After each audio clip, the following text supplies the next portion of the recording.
Welcome in study time guys. और हम अपनी इस series of class 9 fundamental chemistry में यूनिट नंबर 1.4 से आज आपको केमिकल स्पीशीज के बारे में कुछ आइडिया देना चाह रहे हैं। केमिकल स्पीशीज जो है बेसिकली ये किसी भी सब्सटेंस का एंटिटी होती है या बेसिक सब्सटेंस का किसी भी यूनिट होता है। जितने भी सब्सटेंसेस हैं या तो वो एटम से फॉर्म होते हैं या आयन से फॉर्म होते हैं या फ्री रेडिकल। तो नॉर्मली जितने भी सब्सटेंसेस हैं वो उनका बेसिक एंटिटी एटम तो होता है, लेकिन एटम कंबाइंड हो जाते हैं in the forms of ions. तो बेसिकली हमारा आज जो लेक्चर है वो इसी बारे में कि व्हाट आर आयंस। आयंस जो है वो याद रखें स्टूडेंट्स, चार्ज पार्टिकल को कहते हैं। चार्ज पार्टिकल से क्या होता है? What do you understand by charge particles? देखिए, चार्ज का जो वर्ड है आपको पता है कि हर एटम जो है वो कंसिस्ट करता है इलेक्ट्रॉन, प्रोटॉन और न्यूट्रॉन पर। तो इनमें इलेक्ट्रॉन्स जो हैं वो नेगेटिवली चार्ज पार्टिकल या उन पर नेगेटिव चार्ज होता है। इसी तरह प्रोटॉन्स जो है वो पॉजिटिवली चार्ज होते हैं। तो अब अगर किसी भी एटम में इलेक्ट्रॉन्स और प्रोटॉन्स की क्वांटिटी सेम हो, इक्वल हो, तो वो न्यूट्रल पार्टिकल कहलाता है। तो समहाउ किसी भी क्रिस्टल में या किसी सोल्यूशन में कुछ एटम्स ऐसे होते हैं या तो वो इलेक्ट्रॉन लूज कर देते हैं या इलेक्ट्रॉन गेन कर देते हैं। तो इलेक्ट्रॉन के लूज या गेन करने से जो एंटिटी है वो कन्वर्ट हो जाती है आयंस में। इसका मतलब ये हुआ कि आयंस बेसिकली वो पार्टिकल्स हैं which are form by losing और गेनिंग इलेक्ट्रॉन्स। तो लूजिंग और गेनिंग इलेक्ट्रॉन्स का मतलब ये है कि अगर वो इलेक्ट्रॉन लूज करते हैं तो उनमें प्रोटॉन एक्सेस हो जाएंगे, अगर इलेक्ट्रॉन गेन करते हैं तो उसमें इलेक्ट्रॉन एक्सेस हो जाएंगे। तो जो भी चीज एक्सेस में होगी तो वो पार्टिकल जो है, एटम जो है वो न्यूट्रल नहीं रहेगा। उस पर कुछ या तो नेगेटिव चार्ज आ जाएगा इलेक्ट्रॉन के गेन होने से, या फिर पॉजिटिव चार्ज आ जाएगा इलेक्ट्रॉन के लूज होने से। तो इलेक्ट्रॉन के लूज या गेन होने से जब प्रोटॉन की तादाद तो सेम रहती है, इलेक्ट्रॉन की तादाद चेंज हो जाती है। तो इस तरह क्योंकि आयंस जो है वो दो तरीके से अपना चार्ज को चेंज कर सकते हैं। तो अगर मैं ये कहूं कि कोई भी एटम इलेक्ट्रॉन गेन कर रहा है तो उसके नतीजे में जो चार्ज पार्टिकल फॉर्म होगा उसे हम कहते हैं A9, that is negatively charge ion. अगर इलेक्ट्रॉन लूज हो रहा है तो उसमें लूज होने के नतीजे में it will gain positive charge, उसे हम कहते हैं कैटाइन। तो ये पॉजिटिवली चार्ज आयन हो गया। तो इस तरह तो नॉर्मली एनाइन जो है वो आप अगर ऑब्जर्व करेंगे तो नॉन मेटल्स की प्रॉपर्टी है। ज्यादातर एटम्स जो नॉन मेटल्स होते हैं वो नेगेटिव चार्ज एक्वायर करते हैं, और जो मेटल्स होते हैं वो पॉजिटिव चार्ज, उनमें उनमें इलेक्ट्रॉन को लूज करने की ability as compare to non metal ज्यादा होती है। इसलिए पॉजिटिवली चार्ज कैरियर जो है वो कैटाइन कहलाते हैं। इसमें एग्जाम्पल हम यूँ दे सकते हैं, जैसे सपोज करें कि क्लोरीन एटम है और इसमें एक इलेक्ट्रॉन गेन होता है, इलेक्ट्रॉन के ऊपर नेगेटिव चार्ज है। तो ये एक्सेस इलेक्ट्रॉन जो है क्लोरीन को एनाइन में कन्वर्ट कर देगा, ये एनाइन की फॉर्मेशन होगी। इसी तरह अगर कोई मेटल है लाइक सोडियम, तो सोडियम के आउटर मोस्ट शेल में क्योंकि एक इलेक्ट्रॉन होता है, लिहाजा ये इलेक्ट्रॉन लूज करने के बाद एक पॉजिटिवली चार्ज आयन की फॉर्मेशन करता है। देखिए, इस इक्वेशन से भी आप समझ सकते हैं कि अगर किसी इलेक्ट्रॉन का गेन हो रहा है किसी न्यूट्रल एटम में, तो ये केमिकल इक्वेशन ये बताती है कि लेफ्ट और राइट साइड पर कंजर्वेशन ऑफ चार्ज का होना जरूरी है। इसका क्या मतलब है? इसका मतलब ये है कि अगर लेफ्ट साइड पे एक नेगेटिव चार्ज है तो राइट साइड पर भी एक नेगेटिव चार्ज होना चाहिए। अगर ये इक्वेशन इस चार्ज को शो नहीं करती, ये चार्ज इक्वल नहीं शो करती, तो इसका मतलब है कि आपकी जो इक्वेशन है वो अनबैलेंस। हमेशा कोई भी इक्वेशन जो केमिकली रिप्रेजेंट की जाती है किसी भी रिएक्शन के लिए, उसमें इलेक्ट्रॉन के ऊपर चार्ज को भी बैलेंस होना चाहिए। इसी तरह जब कोई एटम इलेक्ट्रॉन लूज करता है तो उसके नतीजे में भी चार्ज को बैलेंस होना चाहिए। तो आप देख रहे हैं कि यहाँ लेफ्ट साइड पे सोडियम न्यूट्रल है, यानी कि इसके ऊपर कोई किसी किस्म का कोई चार्ज नहीं है, जीरो चार्ज।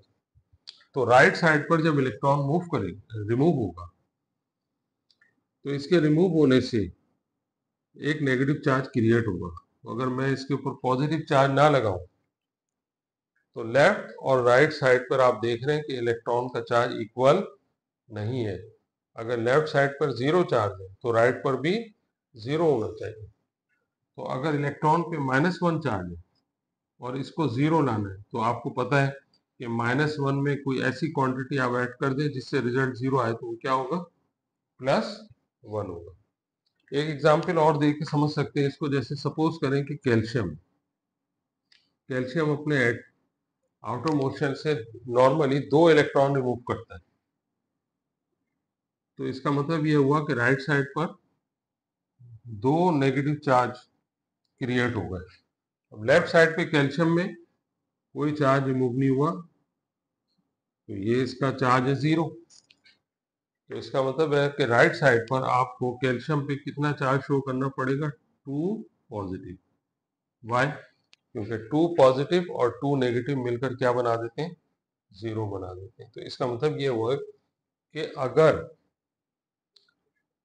किसी भी एटम में इलेक्ट्रॉन रिमूव हो रहा है या ऐड हो रहा है, तो आपको ना सिर्फ उनके एटम्स को बैलेंस करना है बल्कि उनके चार्ज को भी बैलेंस करना है। एक आयन के अलावा एक सेकंड क्वांटिटी, सेकंड वर्ड भी हम एंटिटीज में यूज करते हैं, उसको हम नॉर्मली कहते हैं रेडिकल। तो थोड़ा सा डिफरेंस है। अक्सर कुछ स्टूडेंट्स जो हैं वो रेडिकल को आयन से मिक्सअप कर देते हैं। नॉर्मली ऑर्गेनिक स्पीशीज में ये वर्ड ज़्यादा इस्तेमाल होता है रेडिकल का। तो ये रेडिकल कहाँ यूज़ होता है? ये रेडिकल जब वो इस्तेमाल होता है जब किसी एटम के पास ऑड इलेक्ट्रॉन। ऑड इलेक्ट्रॉन से क्या मुराद है? नॉर्मली इलेक्ट्रॉन जो है किसी भी एटम में या ऑर्बिटल में पेयर्ड होते हैं, यानी हर ऑर्बिटल में 2 इलेक्ट्रॉन्स का पेयर हो। तो अगर 2 इलेक्ट्रॉन का पेयर है और वो समहाउ एक इलेक्ट्रॉन लूज कर ले किसी भी मेथड या किसी भी प्रोसीजर के जरिए, तो उसके नतीजे में वो एक इलेक्ट्रॉन जो उस एलिमेंट के पास रह जाए, ये ऑड बन जाता है। इस ऑड इलेक्ट्रॉन स्पीशीज को नॉर्मली हम रेडिकल कहते हैं। और रेडिकल की आइडेंटिफिकेशन जो है वो हम इस तरह करते हैं कि जो भी रेडिकल है उसके राइट साइड पर हम एक डॉट लगा देते हैं। ये डॉट इंडिकेट करता है क्लोरीन मॉलिक्यूल की। नॉर्मली क्लोरीन Cl2 की फॉर्म में पाया जाता है। आप ये देखें कि Cl2 में 2 क्लोरीन एटम और ये एक खास बॉन्डिंग रखते हैं। इसमें इस बॉन्डिंग में 2 पेयर्ड इलेक्ट्रॉन है। नॉर्मली क्लोरीन के आउटर मोस्ट शेल में सिंगल इलेक्ट्रॉन होता है, एक ही इलेक्ट्रॉन होता है। जब वो दूसरे क्लोरीन के साथ एक इलेक्ट्रॉन शेयर करता है तो ये एक पेयर्ड इलेक्ट्रॉन बन जाता है। तो जब ये पेयर्ड इलेक्ट्रॉन बनता है तो इसकी बॉन्डिंग ब्रेक होने के बाद ये इलेक्ट्रॉन जो है वो अपने अपने एटम से के पास वापस चली जाते हैं, और ये electron as a odd electron हर एलिमेंट के पास मौजूद होता है। इस इक्वेशन को बैलेंस करने के लिए यहाँ पर 2 लगा दिया जाता है, क्योंकि लेफ्ट साइड पे 2 क्लोरीन है तो राइट पर भी 2 क्लोरीन होने चाहिए। तो ऑड इलेक्ट्रॉन स्पीशीज को हम जाहिर करने के लिए एक डॉट लगा देते हैं राइट साइड पर। ये इंडिकेट करता है कि ये क्लोरीन फ्री रेडिकल है, इसको कहा जाता है क्लोरीन फ्री रेडिकल।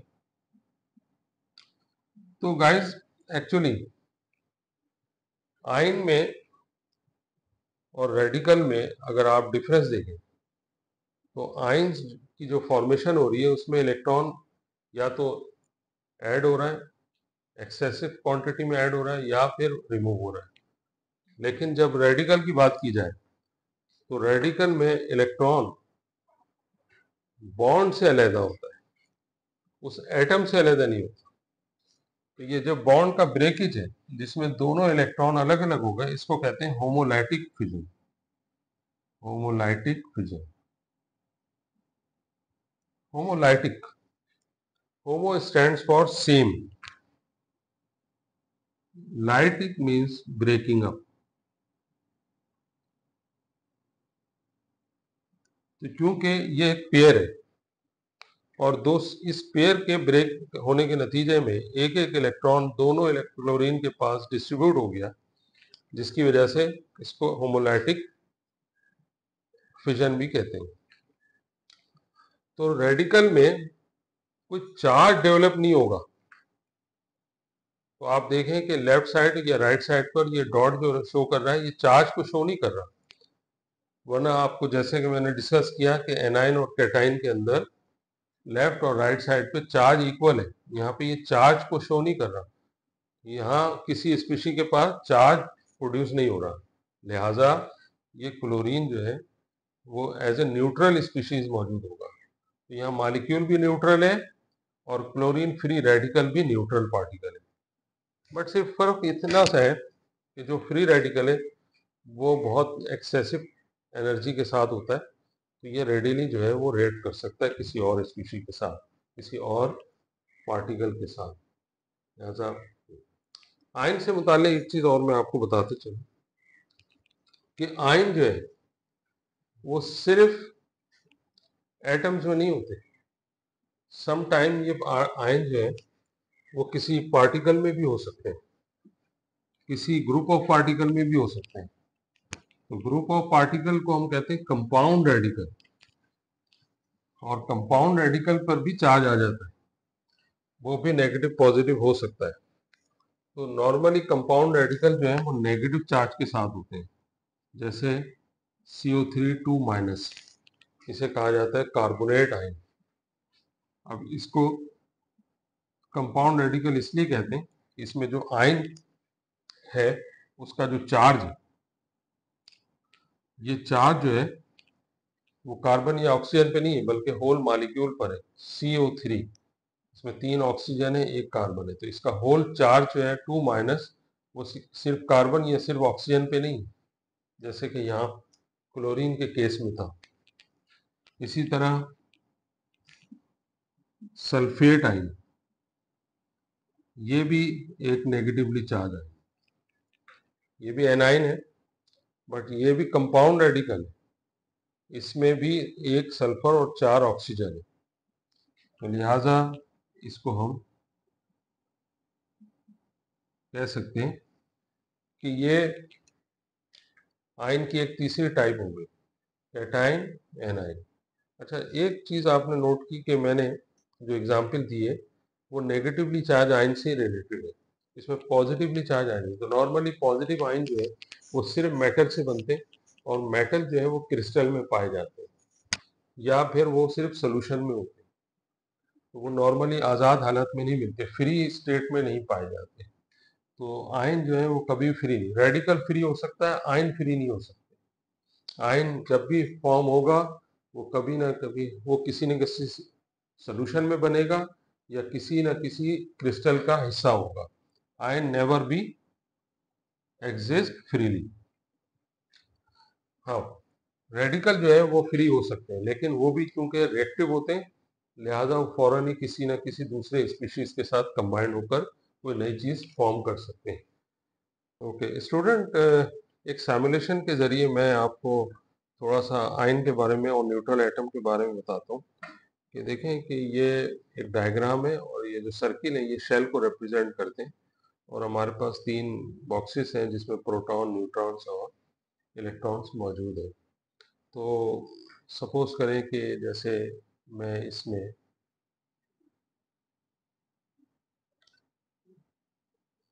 ये हाइड्रोजन एटम है। अब इस हाइड्रोजन एटम में एक प्रोटॉन है, और अगर मैं इसमें एक इलेक्ट्रॉन भी ऐड कर दूं तो ये एक न्यूट्रल एटम है। इसका मतलब ये हो गया कि हाइड्रोजन के प्रोटॉन पे पॉजिटिव चार्ज है, इलेक्ट्रॉन पे नेगेटिव चार्ज है, तो दोनों क्योंकि इक्वल है, लिहाजा ये एटम जो है एक न्यूट्रल एटम कहलाएगा। लेकिन अगर मैं इसमें एक इलेक्ट्रॉन का एडिशन कर दूं ऑर्बिट में, तो क्योंकि एक प्रोटॉन एक इलेक्ट्रॉन को बैलेंस कर रहा था, तो एक एक्सेस इलेक्ट्रॉन की प्रेजेंस में इस पर नेगेटिव चार्ज आ गया, तो इट बिकम नेगेटिव आयन। तो ये नेगेटिव आयन हो जाएगा। अगर मैं इसमें एक प्रोटॉन और ऐड कर दूं, it become an helium atom, जिसमें दो प्रोटॉन होते हैं और दो इलेक्ट्रॉन होते हैं। तो सिमिलरली अगर मैं इसमें एक इलेक्ट्रॉन और ऐड कर दूं, तो ये तीन इलेक्ट्रॉन हो गए, जिसमें से दो इलेक्ट्रॉन्स के नेगेटिव चार्ज दो प्रोटॉन के पॉजिटिव चार्ज को तो इक्वल कर रहा है, लेकिन ये एक्सेस इलेक्ट्रॉन जो है वो एक्सेस होने की वजह से इस पर नेगेटिव चार्ज क्रिएट कर रहा है, तो इट बिकम एन। तो आयन हमेशा याद रखें कि इलेक्ट्रॉन की एडिशन से या उनके रिमूवल से होता है। अगर मैं इसमें से इलेक्ट्रॉन को रिमूव करना शुरू कर दूं, तो हीलियम एटम जो है एक आयन तो बनेगा, लेकिन हीलियम के दो पॉजिटिव चार्ज एक नेगेटिव चार्ज के इक्वल नहीं हो सकते। एक इलेक्ट्रॉन और होना चाहिए ताकि ये न्यूट्रल हो जाए, क्योंकि अभी एक इलेक्ट्रॉन है, लिहाजा ये पॉजिटिवली चार्ज आयन हो जाएगा। तो स्टूडेंट, हम इस तरह एलिमेंट के में से उनके ऑर्बिट में से इलेक्ट्रॉन को रिमूव करके या उसमें ऐड करके इस तरह से। ओके, आई होप कि आपको आयन और न्यूट्रल एटम का फर्क यहाँ समझ में आ गया होगा। नेक्स्ट वीडियो में इंशाल्लाह आपको और इस तरह के सिमुलेशन के जरिए जो है एटम और आयन का डिफरेंस जो है समझाने की कोशिश करेंगे। Thank you.